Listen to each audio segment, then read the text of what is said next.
Hello everyone. In this video, I will be going over some problems regarding isomers. If you're going to take the Mcat or you're taking an organic chemistry course, this would be very helpful.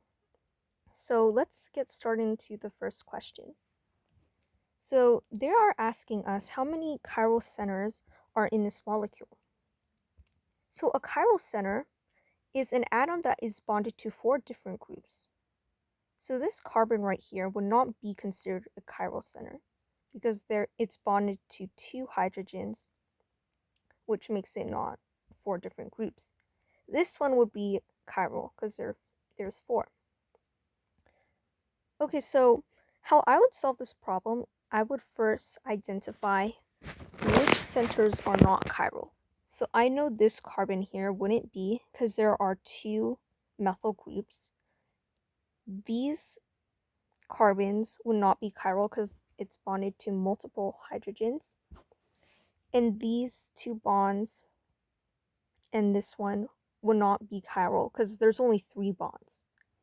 That leaves us with only 1 carbon atom, which is the 4th one, and this one would be chiral. Okay, let's go on to the next problem. So, which of the types of compounds is proof for the following statement? A compound can be achiral and yet have chiral carbons. So this statement accurately describes a meso compound because a meso compound is symmetrical. It has a line of symmetry. So if I draw a meso compound, this has a line of symmetry. Now what makes it achiral? Well, if it has 2 chiral centers, like in this case, because they're symmetrical, they will cancel out, which makes it achiral. Okay, so in this question, they want us to tell them how many stereoisomers will be obtained after the hydrogenation of compound C. So in hydrogenation, that is when a double bond is broken, and basically the carbon atoms will be now attached to 2 hydrogen groups. So I'm going to start off by first drawing what the molecule will look like after hydrogenation. We have our benzene ring, and then there's going to be a methyl group here. I know that this bond broke, and now there will be just hydrogens connected to those carbons. And I want to briefly explain what a stereoisomer is.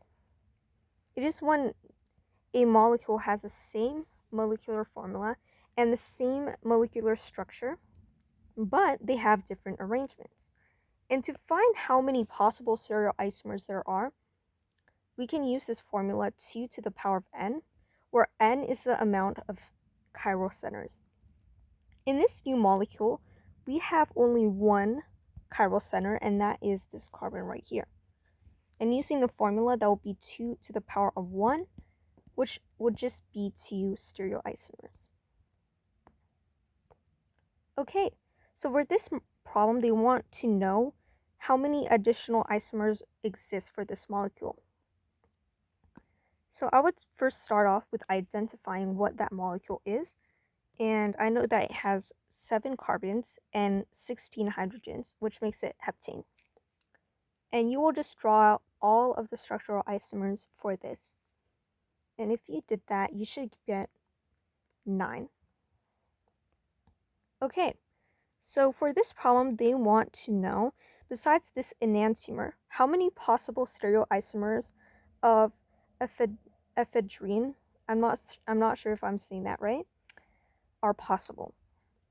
So we can just use this formula as well. I know that there's going to be 2 chiral centers, which are these carbons. That will be 2 to the power 2, which will just be 4. And if you want to draw the stereoisomers, we are working with dashes and wedges. This will be very easy. You can just switch out these into several combinations. So one of them will just be on dashes, The other one you can switch up. And in this one, there's just wedges. Okay, so in this problem, they are saying that they want us to identify what compound A and B are. So they gave us several options, and just by looking at the structure, I know it's not going to be a structural isomer. Structural isomers or constitutional isomers mean that they have different structures. This one has the exact same structure, so it can't be that. It also won't be a meso compound because meso compounds have a line of symmetry, and these don't have one. And for enantiomers and diastereomers, diastereomers is when the molecules are not mirror images, and enantiomers are when they are mirror images. And a little tip is that if you're working with wedges and dashes, if only one component, let's say this, changed, that will make it a diastereomer. But if both of them changed, that would be an enantiomer. And in this case, both of them changed. This changed from a wedge to a dash, and this changed from a dash to a wedge.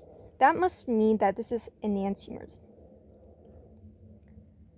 And that is the end of the questions. I hope you enjoyed this video.